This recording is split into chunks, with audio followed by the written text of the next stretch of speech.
Okay அங்கே cooker வந்து எங்களுக்கு ரைஸ் ரெடி ஆகிட்டு இருக்கு. ஓகே இப்போ வந்து நாங்கள் வந்து இன்னைக்கு நேற்று தான் முறுக்கு சுட்டுருக்கோங்கிறதுனால கம்மி அளவில் நாங்கள் செஞ்சு காட்டுறோம். நான் பாருங்கள் என்னோட கப்பு பாருங்க, இதுல ஒரு கப்பு நான் ஒரு கப்பு தான் நாங்கள் எடுத்திருக்கோம். ஏன்னா இப்போ கடலை இது வந்து பூந்திக்கு எடுத்திருக்கோம், காரா பூந்திக்கு.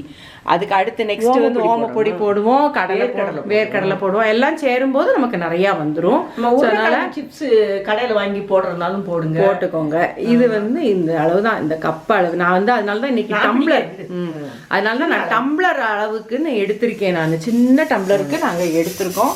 சொல்லிடுங்கம்மா. இப்போ நீங்கள் வந்து ஆஃபீஸ்லேருந்து வந்து நீங்கள் தீபாவளி பலகாரங்க மிக்சர் சுடணும்னு நினச்சிங்கன்னா இவ்வளோ கொஞ்சமாக செஞ்சால் கூட இவ்வளோ பெரிய டப்பா ஃபுல்லாக வரும். அது இந்த கான்ஃப்ளெக்ஸ் வந்து இருந்து அதை வறுத்து போட்டிங்கன்னா சிப்ஸுக்கு பதிலாக அதை போட்டிங்கன்னு வச்சுக்கோங்க, அது வந்து இன்னும் கணுசம் நிறையா இருக்கும். இப்போ வந்து நாங்கள் காரா பூந்திக்கு வேணுங்கிறத மட்டும்தான் இங்கே எடுத்து வச்சுருக்கோம், குழப்ப வேண்டான்றதுக்காக. நான் ஒவ்வொரு இது ஸ்டார்ட் பண்ணும்போதும் நான் உங்களுக்கு இன்க்ரீடியன்ஸ் கரெக்டாக நான் போட்டுடுறேன் நான். சரியா? ஸோ இது வந்து இது என்னன்னு சொல்லிடுங்க. கடலை மாவும் அரிசி மாவு. இது வந்து கடலை மாவு வந்து 1 கப்பு எடுத்திருக்கோம் அப்படின்னா, அரிசி மாவு வந்து 1/2 கப்பு எடுக்கணுங்கிறது கிடையாது, 1/2 கப்பை விட கம்மியாக எடுத்தால் போதும். இது வந்து கொஞ்சமாக சோடா உப்பு நம்ம போட்டோம்னா தான் அது வந்து முத்தாக வரும். ஆமாம், முத்தாக வரும், இல்லைன்னா சப்பி வரும். இன்னும் கொஞ்சம் நீர்க்க இது பண்ணுவாங்க ஹோட்டல்ல எல்லாம், கடையில் நீர்க்க கரைப்பாங்க. அப்படி கரைச்சா எண்ணெய் நிறையா, எண்ணெய் ரொம்ப. நம்ம வந்து கொஞ்சம் வந்து கூம்பா இருந்தா கூட, சாக்லேட் மாதிரி இருந்தா கூட பரவாயில்ல, முத்தா இருக்கணுங்கிறது வேண்டாம். அப்படின்னா கொஞ்சம் கூட தோசை மாவு லெவலுக்கு கரைச்சிக்கிறேன். தகுந்த மாதிரி போடுங்க, கலர் அப்புறம் மாறி. பெருங்காயம் போட்டாச்சு நிறைய வந்து. தேவையான அளவு உப்பு.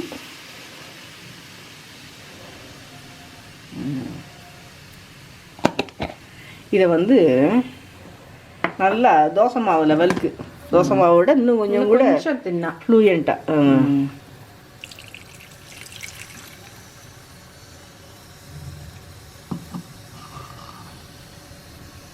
இதை வந்து நல்லா மிக்ஸ் பண்ணிக்கணும், ஒன்று போல் மிக்ஸ் பண்ணிக்கணும். நான் யூஸ்வலாக எப்போயுமே நான் மிக்சர் ஸ்டார்ட் பண்ணேன் அப்படின்னா ஃபஸ்ட்டு காரா பூந்தியை முடிச்சிருவேன். ஏன்னா அது கொஞ்சம் வேலை நிறைய பண்ணுற மாதிரி இருக்கும், அதனால அதை ஃபஸ்ட்டு முடிச்சிடுவேன். நான் பார்த்துருக்கேன், அம்மா எப்போயுமே கடலைப்பருப்பு முந்திரி பருப்பு இதெல்லாம் வறுத்து போட்டு முடிச்சிருவாங்க. அதை ஃபஸ்ட்டு முடிச்சுட்டு அதுக்கப்புறம் தான் காரா பூந்தி. அது காலையில் சமையல் பண்ணும்போதே சேர்த்து வறுத்துருவீங்க. அது நமக்கு தெரியும்ல, பக்கத்தில் சிம்மில் வச்சுட்டு வறுத்தோம்னா அது வாட்டுக்கு வறுத்துட்டு கிடக்கும். பாருங்கள், இதுதான் கன்சிஸ்டன்சி. நான் உருளைக்கிழங்கு சிப்ஸு நானே போட்டுருவேன். வாழைக்காய் சிப்ஸ், உருளைக்கிழங்கு இல்லைன்னா வாழைக்காய் சிப்ஸு போடுவேன். மிக்சருக்கு போடுறது அது வந்து நான் ஹரிக்கெல்லாம் ரொம்ப பிடிக்கும் சிப்ஸு போடுறது. ஏன்ட்ட வந்து அம்மாட்ட இருக்கிற இது வந்து நல்லா இதாகும். இன்னும் 1 மடக்கு போடுறேன், அவ்வளவுதான். இந்த பஜ்ஜிக்கு கரைக்கிற மாதிரி. ஆமாம், ஆஹா பரவாயில்ல, கரெக்டாக தான் இருக்கும். இங்கே சேர்த்துருங்க, சரியாக வரும். இந்த வந்துச்சு, போதும். இதுக்கு மேலே தண்ணியே தேவையில்லை. நாங்கள் எண்ணெயை காய வைக்கிறோம், அதுக்கப்புறம் இந்த எடுத்து போட வேண்டிய பாத்திரம், பிளேட்டு, டிஷ்யூ பேப்பர், அது எல்லாத்தையும் நாங்கள் ரெடி பண்ணுறோம். இதுதான் பூந்தி கரண்டி. இந்த கரண்டி உங்ககிட்ட இல்லை அப்படின்னா சும்மா பெரிய கண்கரண்டியா இந்த மாதிரி கண்கரண்டியில் கூட நீங்கள் போடலாம். ஸோ அதனால் இந்த பெரிய வாங்கி, ஆனால் இது இப்போ எல்லா சூப்பர் மார்க்கெட்லையும் இருக்கு. அதனால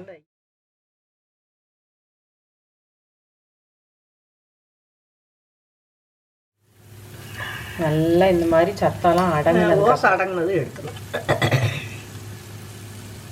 சிம்மில் வச்சுக்கிட்டா வச்சுருங்க.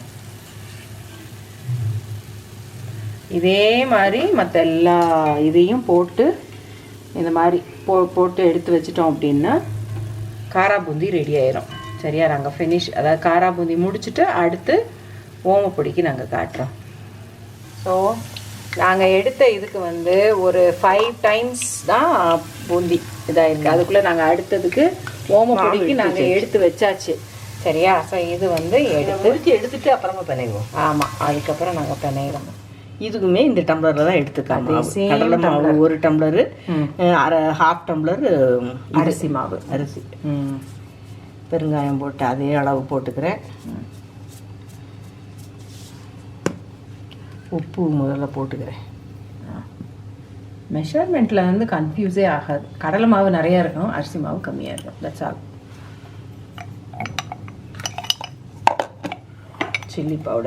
சில்லி பவுடர்லாம் உங்கள் காரத்துக்கு. அண்ட் மிக்சர்லாம் வந்து ரொம்ப ஸ்பைஸியாக போடக்கூடாது, நல்லா இருக்காது. அது அப்புறம் மிக்சர் வந்து ரசித்து சாப்பிடணும், உசுன்ட்டு சாப்பிடக்கூடாது. இந்த கடலை இது காரா பூந்திக்கு கரைக்கும் போது கொஞ்சம் தண்ணியை நான் வந்து அப்படியே தூக்கி ஊற்றுனேன்ல, அப்படி ஊற்றக்கூடாது இதை. ஏன்னா இது கரெக்டாக பிணைஞ்சா தான் இதை கூடிரும், தண்ணி கூடிரும். உங்களுக்கு ஓமப்பொடி கூட வேணும்னா இன்னும் கொஞ்சம் கூட வந்து கடலை மாவு போட்டு அரிசி மாவு இன்னும் குவான்டிட்டி ஜாஸ்தி, இதை வந்து டபுள் பண்ணிக்கோங்க. இந்த இதில் ஓமப்பொடி சின்ன பிள்ளை இருக்கிற வீட்டில், ரொம்ப சின்ன பிள்ளை 11 months 1.5 வயசு 2 வயசு பிள்ளை இருக்கும்போது ஓமப்பொடி தனியாக கொஞ்சம் எடுத்து வச்சுக்கோங்க. அந்த பிள்ளைங்க அதை சாப்பிட்ற மாதிரி வாய் வரைக்கும் கொண்டு போகும். அவ்வளோதான், இப்படி தான் இருக்கணும். இதுக்கு மேலே தண்ணி ஊற்றவும் கூடாது.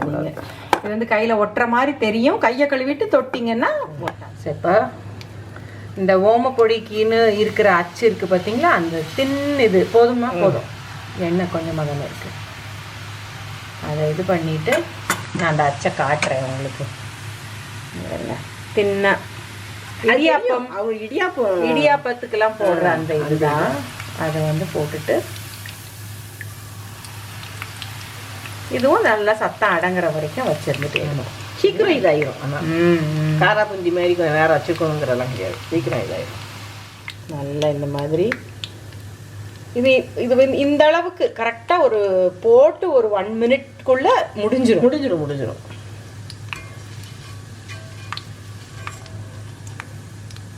ஒரு தடவை பெரட்டி போட்டால் போதும். ஆமாம், 1 time பெரட்டி போட்டாலே போதும்.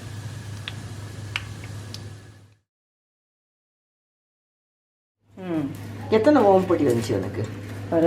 நான் வந்து கொஞ்சம், நீங்கள் வந்து இது வந்து 2 ரவுண்டாக சுற்றுனீங்கல்ல, நான் ஒரே ரவுண்டாக சுற்றி 6 கொண்டு வந்துருவோம்.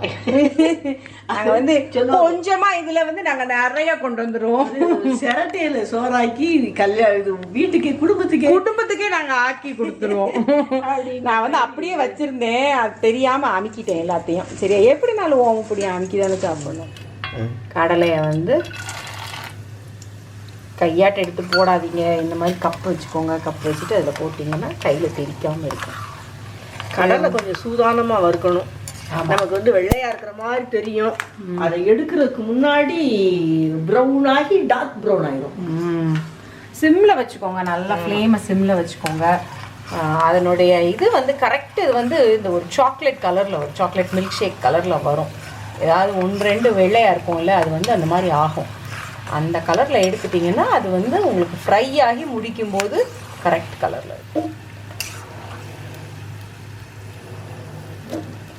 நீங்கள் கடலையை எடுத்து போடும்போது திருப்பி இன்னொரு ஷீட் போட்டு அந்த காரா பூந்தியோடு சேர்ந்து மிக்ஸ் பண்ணாதீங்க. ஏன்னா இதில் வந்து கொஞ்சம் எண்ணெய் இருக்கும், அது எல்லாத்தையும் நம்ம வந்து கொஞ்சம் அந்த டிஷ்யூ பேப்பரில் வச்சு ஒத்தி எடுக்கணும். அதுக்காக எங்கள் கடலை நாங்கள் வறுத்து ரெடி பண்ணி வச்சுட்டோம். இதில் அடுத்து நம்ம எல்லாத்தையும் போட்டுட்டு அதுக்கப்புறம் அது பண்ணுவோம். சரி, இப்போ நாங்கள் அவல் போட போகிறோம்.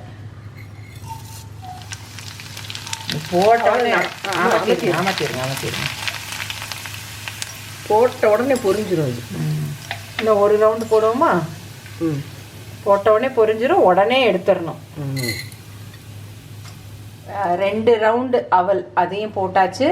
அதை இப்போ நாங்கள் வந்து அடுப்பை ஆஃப் பண்ணிட்டோம். ஆஃப் பண்ணிட்டு தான் நாங்கள் வந்து முந்திரி பருப்பு போடுறோம். இல்லைன்னா அப்புறம் அது கலர் மாறிடும். கலர் மாறாமல் எடுக்கணும். பிஸ்கட் கலர்லனாலும் எடுத்துடலாம், நல்லா உள்ள வறுவட்டுருக்கணும். மேலே வந்து ப்ரௌன் ஆகி கூட வேகாமையும் சசமையும் இருக்கும். முந்திரி பருப்பு வந்து அந்த மாதிரி தான் சீக்கிரம் இதாயிடும். ஏன்னா இதுக்கப்புறம் அவ்வளோதான், வேறு எதுவும் போட போகிறதில்ல. கருவேப்பிலை மட்டும்தான் போட போகிறோம். ஸோ அது வந்து நம்ம போட்டோடனே அது வெடிக்கும்ல. ஸோ அதனால் அடுப்பை இப்போ ஆஃப் பண்ணிட்டோம்னா கருவேப்பிலை போடும்போது கரெக்டாக இருக்கும். எடுத்தா கூட ஒன்று போல இருக்கும். எடுத்துடலாமா?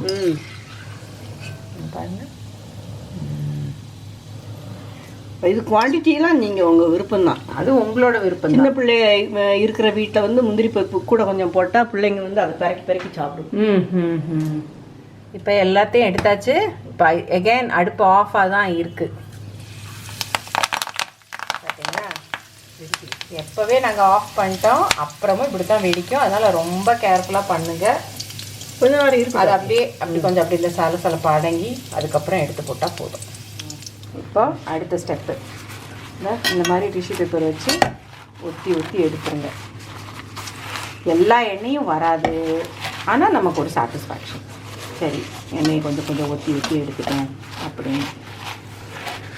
அதனால தான் இந்த கடலைப்பருப்பு, முந்திரி பருப்பு, கருவேப்பிலை இதெல்லாத்தையும் தனியாக ஃப்ரெஷ் டிஷ்யூ பேப்பரில் போடுங்கன்னு சொல்கிறது.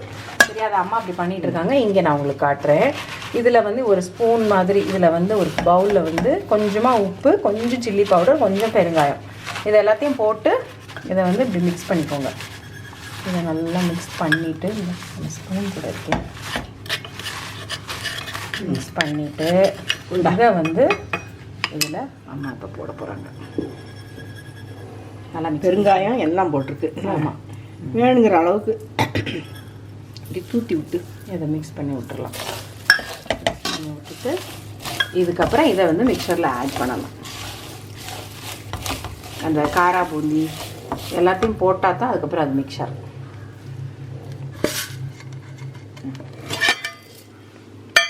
ஆக்சுவலாக என்ன பண்ணலான்னா இதை இதில் போட்டுட்டு ஒன்றா கலந்து விட்டுட்டு எடுத்து வச்சிடலாம்.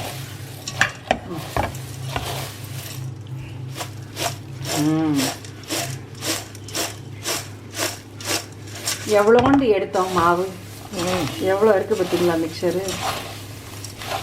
இன்னைக்கு 2 பேர் உட்காந்து அரவை நல்லா ஓட்டுவாங்கம்மா உங்கள் பேரை மாருங்க. நானும் ஷீத்தலும் சேர்ந்து பேசிக்கிட்டே பண்ணோம். அதனால இது வந்து இவ்வளோண்டு இதுனா கூட சீக்கிரம் பண்ண மாதிரி அலுப்பு இல்லாமல் இருந்த மாதிரி இருந்தது. அதே மாதிரி நீங்களும் குட்டி ஃபேமிலியாக இருந்தால் ஹஸ்பண்ட் அண்ட் ஒய்ஃபு ஈவினிங் வந்து கூட போட்டுக்கலாம். ஆஃபீஸ்லேருந்து வந்து இது வந்து நீங்கள் பண்ணீங்க அப்படின்னா உங்களுக்கு நல்லா ஒரு 2-3 நாளைக்கு அது வாட்டுக்கு இருக்கும். உங்களுக்கு தீபாவளி களை கட்டும். தீபாவளி களை கட்டும். இது சிப்ஸ் சேர்த்துக்கலாம். நாங்கள் ஆண்டி வந்து நிறையா தடவை சொல்லிட்டேன். ஏன்னா நான் சிப்ஸு போடுவேன், அதனால அம்மா சொல்கிறேன் வாழைக்காய் சிப்ஸு எதுனாலும் போட்டுக்கலாம். போட்டால் இன்னும் வந்து நிறைவாக இருக்கும், குவான்டிட்டி நிறையா தெரியும். பிள்ளைங்க முதல்ல சிப்ஸு தான் எடுக்கும். அந்த மாதிரி ஒரு அருமையான தீபாவளி களை கட்டக்கூடிய பலகாரம். இன்னொன்று நான் ஒன்றே கேட்குறேன் உங்ககிட்ட, நம்ம சேனலில் வந்து ஆல்ரெடி மிக்சர் இருக்குது. எத்தனை பேர் உங்கள் வீட்டில் ரெகுலராக மிக்சர் போடுவீங்க அப்படிங்கிறத எங்களுக்கு கமெண்ட் பாக்ஸில் போடுங்க. நீங்கள் மிக்சர் போட்டிங்கன்னா இதே மாதிரி வரும் அப்படின்னா ஹை வரும், கண்டிப்பாக ஹை ஃபை அதுக்கு.